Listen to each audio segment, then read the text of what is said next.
On Christmas Eve, the bathroom mirror felt more like a judge than a reflection. Emily Parker stood there adjusting her sweater, practicing a smile that said, "I'm fine," even though she hadn't felt fine in a very long time. 2 years of sleepless nights, double shifts, and quiet tears after bedtime had changed her. She wasn't the carefree woman she used to be. She was a single mother doing her best, and tonight was proof that she was still trying. Her 6-year-old daughter, Lily, appeared in the doorway wearing a red dress sprinkled with tiny silver stars. She spun once and grinned. "Mommy, I look like Christmas." Emily smiled despite the knot in her chest. "You always do." This night hadn't been her idea. Her friend Rachel had insisted on setting her up with a man named Jason, promising he was kind, stable, and exactly what Emily needed.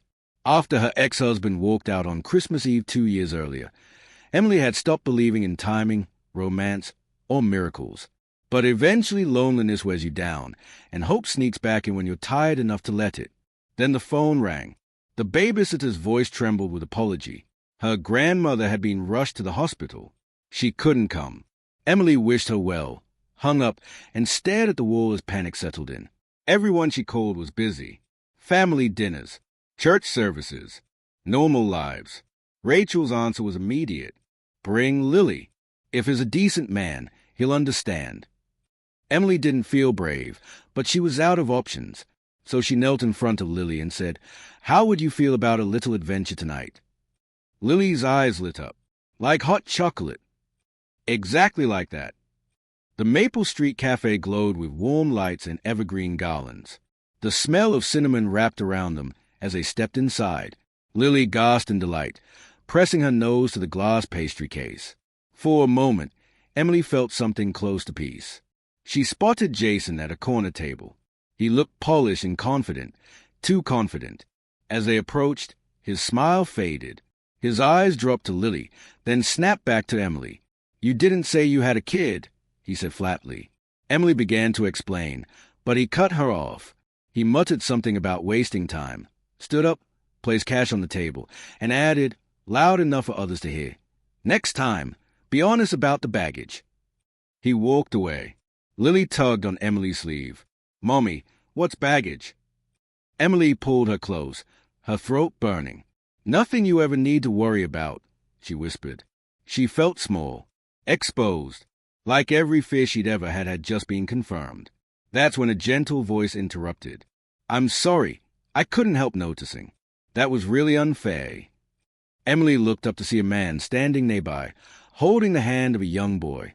The man's eyes were kind, tired in a familiar way.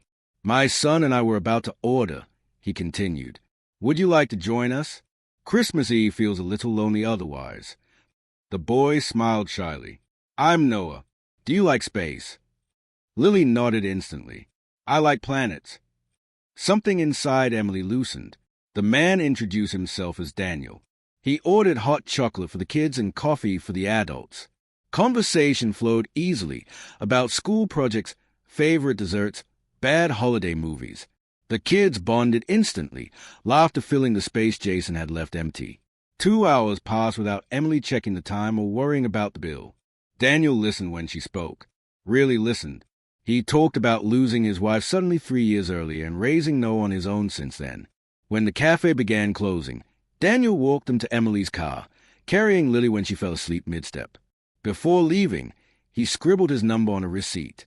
"Only if you want," he said. "No expectations." Emily smiled. "I'd like that." What followed felt unreal. Text messages turned into coffee. Coffee turned into dinners. The kid became inseparable. Emily laughed more than she had in years. Then her past knocked on the door. Her ex-husband showed up angry and threatening, hinting at custody battles and lawyers. Fear returned. Emily pulled away from Daniel, convinced she'd ruin his life too. Weeks passed in silence, until one freezing night when her car broke down miles from home. Lily's small voice said, "Mommy, call Daniel. He helps people." He arrived in minutes. That night, Emily told him everything, and Daniel stayed. He helped her fight. He stood beside her in court. He believed in her when she couldn't. By summer, they were a family. 1 year later, they returned to the same cafe.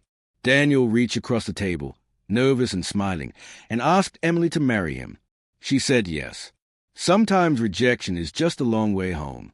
And sometimes all it takes is someone asking, "Can I sit with you?" Thank you for watching Classic Stories.